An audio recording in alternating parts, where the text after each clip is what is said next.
Realda qida verilişinə baxırsınız, qida məhsullarını alarkən və saxlayarkən hansı qaydalara riayət olunmalıdır? Bugünkü buraxılışımızda məhz bu mövzuda danışırıq. Təbii ki, mövzunu studiyanın qonağına müzakirə edirik. Məmnuniyyətlə onu sizə təqdim edirəm. Mənim qonağım Azərbaycan Qida Təhlükəsizliyi İnstitutunun sektor müdiri Aynur xanım Heydərovadır. Salamlayıram sizə. Salam İlkin bəy, xoş gördük. Xoş gününüz olsun. Hamımız alış-veriş edirik. Sual budur ki, biz alış-veriş eləyərkən, ümumiyyətlə qida məhsulları alarkən nələrə diqqət etməliyik? Ümumiyyətlə bu etiketlənmə istehlakçıya nə verir? Onun üzərindəki hansı məlumatlara daha çox diqqət olunmalıdır? Qida məhsullarını alarkən sağlamlıq və təhlükəsizlik baxımından diqqət edilməsi vacib olan bir neçə məqam var və bu amillər qida məhsullarının təhlükəsizliyini, keyfiyyətini və qidalama dəyərini nəzərə alaraq düzgün seçim etməyə kömək edir və təbii ki, ilk növbədə qida məhsullarının etiket məlumatları ilə tanış olmağı istehlakçılara tövsiyə edirik. Yəni istehlakçılar qida məhsullarını müxtəlif cəlbedici, bəzəkli dizaynlarda bəzədilmiş qablaşdırmalar istehlakçıları çaşdırmamalıdır. İlk növbədə hər bir qablaşdırmanın üzərində həmin qida məhsulu haqqında informasiyanı özündə əks etdirən etiket məlumatı ilə tanış olmalıdır. Etiket məlumatında qida məhsulunun xaliç çəkisi, əmtəə nişanı, istehsalçı şirkətin adı, ünvanı, qida məhsulunun tərkibi haqqında məlumat, kalori dəyər göstəriciləri haqqında məlumatlar, saxlanma şəraiti haqqında məlumatlar yer alır və qeyd etmək istəyirəm ki, bu məlumatlar yalnız əcnəbi dillərdə deyil, Azərbaycan dilində də olması çox vacibdir. Etiket məlumatlarında diqqət edilməsi vacib olan ilk öncə qida məhsulunun istehsal tarixi və yararlılıq müddəti, son istifadə tarixidir. Bu məlumat, bu etiket məlumatı qida məhsulunun təhlükəsizliyi və minimum keyfiyyət göstəriciləri haqqında məlumat verir. Yəni hansı müddət ərzində bu qida məhsulu təhlükəsizdir, onu istehlak etmək təhlükəsizdir və qeyd etmək istəyirəm ki, istehsal tarixi qida məhsulunun istehsal olunduğu zamanı göstərir. Son istifadə tarixi, yararlılıq müddəti isə onun hansı müddət ərzində təhlükəsiz olması və minimum keyfiyyət göstəricilərinə cavab verməsi haqqında məlumatı özündə əks etdirir və birmənalı olaraq son istehlak tarixi başa çatıbsa bu cür qida məhsulunu istehlak etmək birmənalı olaraq yol verilməzdir.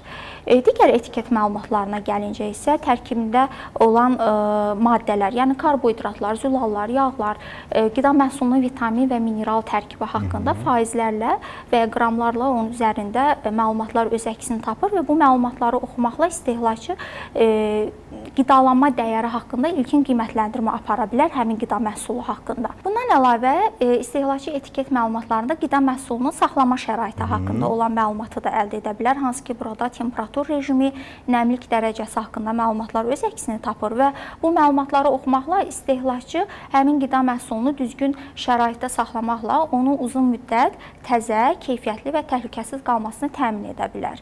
Və vacib məqamlardan biri də odur ki, qida məhsullarının etiket məlumatında allergik reaksiyalara səbəb olan maddələr haqqında, məsələn, laktoza, gluten, yumurta, çərəzlər, soya kimi adlar yer alır və bu baxımdan allergiyası olan, qida allergiyası olan şəxslər və ya qida intoleransı olan şəxslər xüsusilə diqqətli olmalıdırlar. Bəzi məhsullar var ki, açıq şəkildə satılır, digər qismi paketlənmiş. Bax, bu əsas sual bundan ibarət olacaq ki, paketlənmiş məhsullarda həmin o qablaşdırmanın tamlığı nə dərəcədə əhəmiyyətlidir, bütövlüyü? Qablaşdırılmış qida məhsullarının ümumiyyətlə qabı tam olmalıdır. Yəni qablaşmada hər hansı bir zədə, yırtıq və ya qapağın açılması kimi hallar olmamalıdır. Təbii ki, bu cür hallar daha çox qida məhsullarının daşınması zamanı, yəni mexaniki zədələmələrə məruz qaldığı təqdirdə baş verir. Amma nəzərə almaq lazımdır ki, əgər qablaşmanın tamlığı pozulubsa və ya qapağı açılıbsa, artıq orada mikroorqanizmlərin inkişaf etməsi prosesi baş verib və bu artıq həmin qida məhsulunun təhlükəsizliyini şübhə altına salır. Ona görə təbii ki, bu cür qida məhsullarını almaq tövsiyə olunmur, istehlak etmək də tövsiyə olunmur və digər məqam məsələn qapağın şişməsi ilə bağlı ola bilər. Xüsusilə bu konservləşdirilmiş qida məhsullarına aiddir. Əgər qapağın şişmə halı aşkar olunubsa, bu da artıq orada içəridə bakterioloji, mikrobioloji proseslərin getməsinə bir işarədir və ümumiyyətlə hermetik, vakuumlu şəkildə qablaşdırılmış qida məhsullarının qablaşması tam olmalıdır və hava keçirməməlidir. etməməlidir. Qida məhsullarının alınması zamanı diqqət edilməsi vacib daha hansı məqamlar var? Xüsusilə deyək ki, onun saxlama şəraiti ilə bağlı, onun xarici görünüşü ilə bağlı hansı məqamlara istehlakçılar diqqət yetirməlidirlər? Bəli, bu qeyd etdiyiniz məqamlar da olduqca önəmlidir. Qida məhsullarının xarici görünüşü ümumiyyətlə təzə və təmiz olmalıdır. Məsələn, söhbət əgər meyvə-tərəvəzdən gedirsə, rəngi solğun olmamalıdır və ya çürümə, əzilmə kimi hallar müşahidə olunmamalıdır. Təzə meyvə-tərəvəzlərdən söhbət gedir və eyni zamanda hər bir qida məhsulunun, təzə qida məhsulunun özünə məxsus xarakterik qoxusu olur. Məsələn, deyək ki, ət və ət məhsulları, süd və süd məhsulları, əgər onlardan kəskin qoxu gəlirsə və ya yad bir qoxu gəlirsə, yəni həmin qida məhsuluna xarakterik olmayan qoxu gəlirsə, bu cür qida məhsullarının artıq ya xarab olub, ya keyfiyyəti aşağıdır, bu şəkildə qiymətləndirilməlidir. Temperatur rejimi çox önəmli bir faktordur. Xüsusilə də bəzi qida məhsulları var ki, onlar xüsusi saxlama temperaturu, yəni soyuq temperaturda saxlamalıdır. Hansı qidalardır bunlar? Ət və ət məhsulları, süd və süd məhsulları, yumurta, onlar mütləq şəkildə soyuducuda 0-4 Selsi dərəcə və daha aşağı temperatur rejimində, dondurulmuş qida məhsulları isə mənfi 18 Selsi temperatur və daha aşağı temperatur rejimində saxlanılmalıdır və digər məsələ isə nəmlik dərəcəsi. Məsələn, bütün qida məhsulları soyuducuda saxlanılmır, amma sərin yerdə saxlanılmalıdır. Məsələn, paxlalı bitkilər, taxıl məhsulları, çörək, makaron və s. bunlar quru, qaranlıq və nəmlik dərəcəsi mütləq şəkildə nəzarət olunmalıdır. Çünki sadaladığım bu qida məhsullarında kiflənmə və həşərat riski çox yüksəkdir. Və ümumiyyətlə qida məhsulları günəş şüalarının birbaşa təsirinə məruz qalmamalıdır.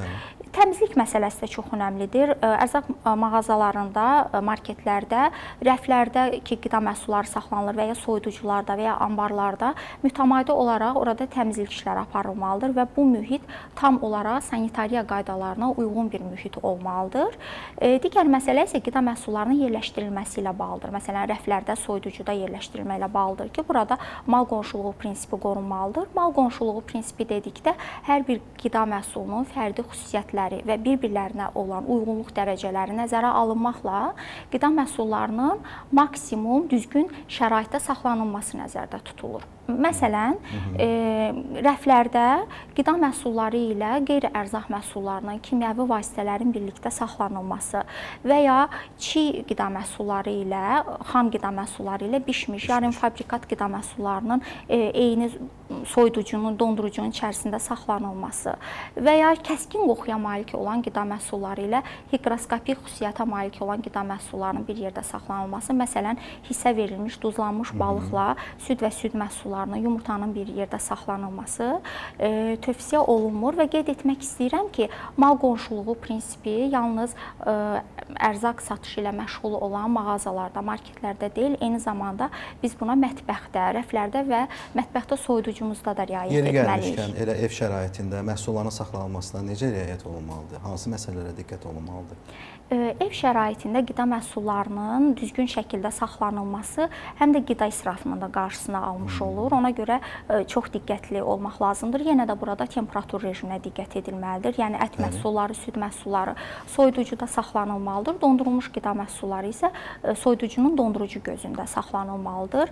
Meyvə və tərəvəzlər də soyuducuda saxlanılmalıdır, amma yularaq deyil, yəni yuyulmamış şəkildə və istifadə etdikcə həmin meyvə tərəvəzləri yumaq tövsiyə olunur.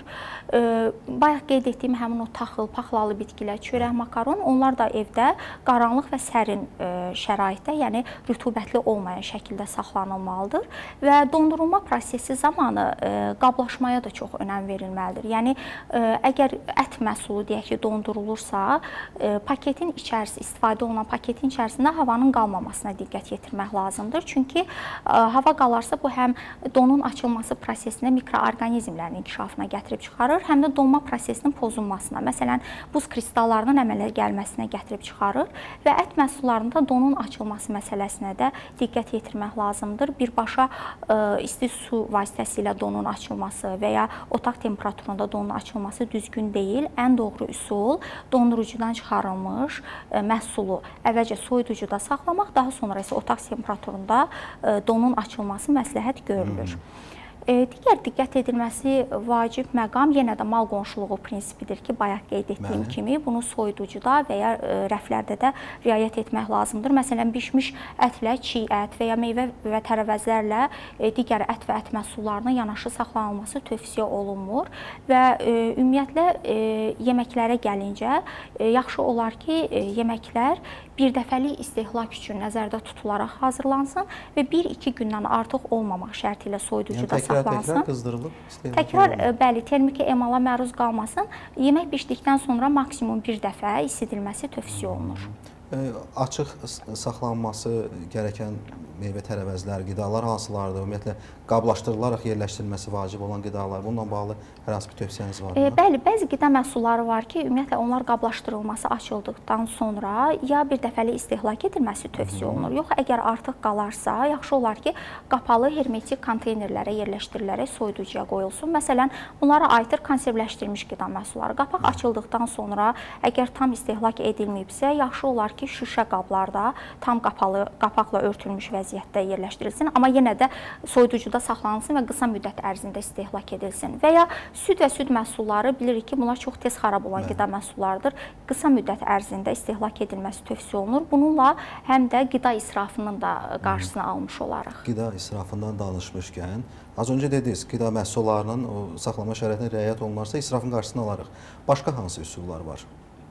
Ümumiyyətlə qeyd etmək istəyirəm ki, qida israfı yalnız artıq qalan yeməyin, artıq qalan qidanın atılması deyil, bu həm də pulun, vaxtın və təbiətin israfıdır və gündəlik olaraq qida israfının qarşısını almaq üçün planlı alış-veriş etmək tövsiyə olunur. Yəni ilk növbədə soyuducuya və mətbəxdə rəflərə baxmaq, hansı qida məhsullarına ehtiyac varsa, həmin qida məhsullarından ibarət siyahını tərtib etmək və bu şəkildə alış-veriş edilməsi məsləhətdir. Emosional halda və ya ac, stresli şəkildə alış-verişdən ümumiyyətlə çəkinmək tövsiyə olunur və qida israfının qarşısının alınmasında vacib məqamlardan biri də əgər evdə hər hansı bir qida məhsulunun artıq paketi açılıbsa, qapağı açılıbsa, birinci növbədə həmin qida məhsulunu bitirmək lazımdır.